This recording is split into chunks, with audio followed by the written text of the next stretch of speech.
Como es ampliamente conocido, pasado mañana, domingo, tendrán elecciones los estados de Coahuila y Estado de México. Y vamos a hablar de algunos indicadores económicos y sociales en estas dos entidades que irán a las urnas. Nos acompaña para ello en la línea telefónica Sofía Ramírez Aguilar, directora general de México ¿Cómo vamos? Una organización que recientemente presentó un seguimiento del progreso social en Coahuila y Estado de México a través de su índice de progreso social. ¿Cómo estás, Sofía? Me da gusto saludarte. Igualmente, Pascal, y hoy quiero decirte que así como hay una lista de planta un árbol, ten un hijo y escribe un libro, bueno, en mi lista también estaba que me entrevistara Pascal Beltrán del Río, así que hoy Qué me amable puedo eres. morir tranquila. Qué amable eres. Sofía, un gusto tenerte en el programa, de verdad. Y me pareció interesantísimo lo que presentaron, porque pienso que de repente este tipo de indicadores o de datos no lo manejamos en el contexto de las elecciones y luego resulta muy relevante para entender por qué la gente vota como vota. Quizá no sea la única razón, pero es una razón de peso, me parece. No, sin duda, creo que le estás dando el clavo. Cuando uno se pregunta por qué alguien tiene preferencias electorales en uno u otro sentido, a pesar de escándalos políticos, a pesar de escándalos de corrupción, creo que hay que voltear a ver muchas veces el bolsillo de la gente. La gente es bien inteligente respecto a las decisiones económicas que toma en su familia. No en balde, pues cuando sube el precio de algo, sustituimos y compramos en vez de pollito, pues, cerdito. Vaya, creo que las decisiones económicas están sustentadas en el día a día de las familias. Y en el caso del Estado de México y de Coahuila, no es la excepción. Primero que nada, pues darles un poco de contexto, porque el Estado de México, si bien ha tenido gran parte de la cobertura nacional, porque es el 13.5% de la población y es poquito menos del 10% del PIB, pues no tenemos la misma productividad, digamos, la capacidad de generación de riqueza que tenemos en el resto del país. No se diga que en Coahuila, para que te des una idea, en términos de productividad, estamos en el semáforo que tiene México, como vamos, del Estado de México, en rojo, se producen 96 pesos por hora trabajada, mientras que ese mismo indicador en una entidad federativa como Coahuila, que es mucho más chiquita en términos de población y en términos de PIB, pues la vinculación o la relación que hay entre lo que abonan en la producción en Coahuila con lo que abona la población, que es el 3% de la población, pues tiene una productividad por hora producida de más del doble, de 195 pesos. Entonces, aunque eso no es propiamente, digamos, lo que la gente se ingresa en el bolsillo, pues te vas dando cuenta de la capacidad de producción y de la productividad del empleo en estas entidades. Ahora, en cuanto al salario promedio, dices que no necesariamente la productividad se refleja en el salario, pero ¿cómo andamos en Coahuila y el Estado de México? Pues mira, te cuento dos indicadores que me parecen muy importantes respecto al empleo. El primero es la generación de empleo formal. Creo que es por todo sabido que cuando tienes un empleo con un contrato, con prestaciones, pues no solamente te pagan utilidades, sino también aguinaldos. Si te corren, pues tienen que pagar una indemnización.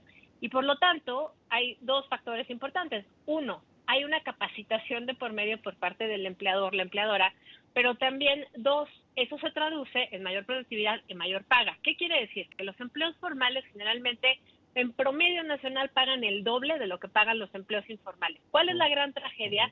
Que en México todavía tenemos más empleo informal que formal.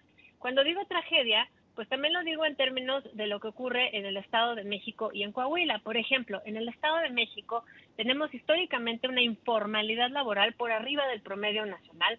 Más de la mitad de la población trabaja en un empleo de mala calidad, digo, con sus asegúnes, pero sorprende muchísimo que la pobreza laboral en el Estado de México es ligeramente menor que en el promedio nacional. Y digo sorprende porque es una anomalía lo que ocurre en el Valle de México, no solo en el Estado, sino también, digamos, en Morelos, Tlaxcala, en todas las entidades que conforman el centro del país y que rodean a la capital, donde vemos que la informalidad laboral no necesariamente se traduce en pobreza laboral. Buenas noticias, sí y no, porque entonces ya la capacidad de comprar comida suficiente para todos los integrantes del hogar, que es la pobreza laboral, ya no está vinculada al estatus laboral. Malas noticias, si lo comparamos pues con el semáforo, como es, por ejemplo, el de empleo formal en el estado de Coahuila.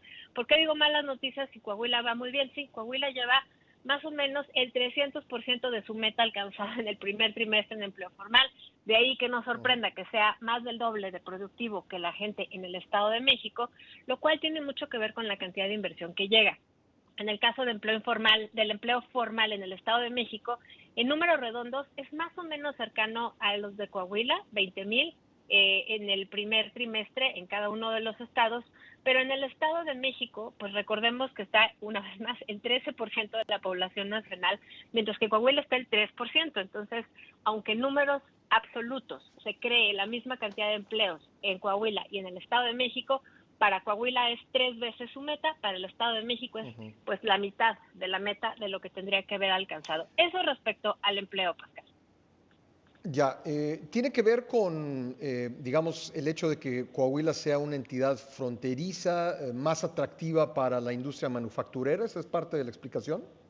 Totalmente. Tú ahí le acabas de dar al clavo una vez más, porque el 43% de la economía de Coahuila está sustentada en la actividad manufacturera, mientras que el 20% de la actividad económica en el Estado de México está vinculada a la actividad manufacturera.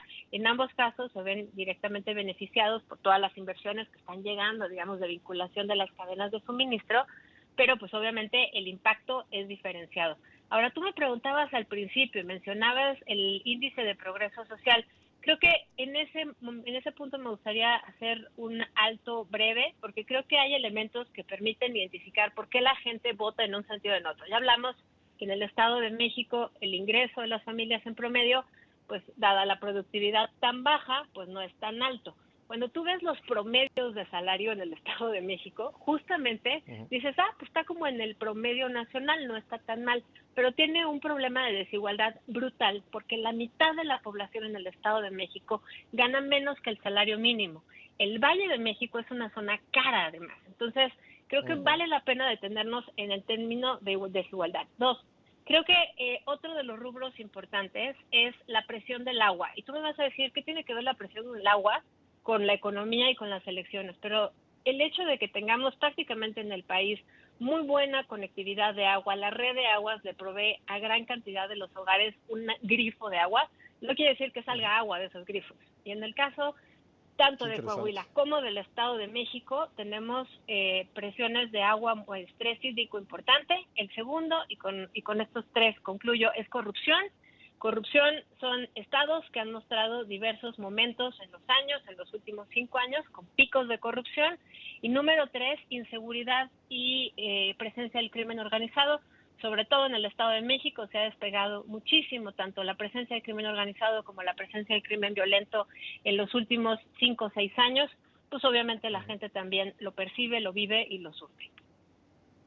Bueno, pues estos datos son, me parece, muy importantes y normalmente, retomo el punto que mencionaba al principio, normalmente en la cobertura de las elecciones no lo tomamos en cuenta. Me parece importantísimo que ustedes lo hayan hecho porque esto ayuda a explicar parte de las motivaciones que tiene el electorado para pronunciarse en un sentido o en otro. Un verdadero gusto tenerte en el programa, Sofía. Cuéntanos dónde pueden encontrar pues toda la serie que hicieron ustedes para tener un contexto adecuado y relevante de cara a estas elecciones.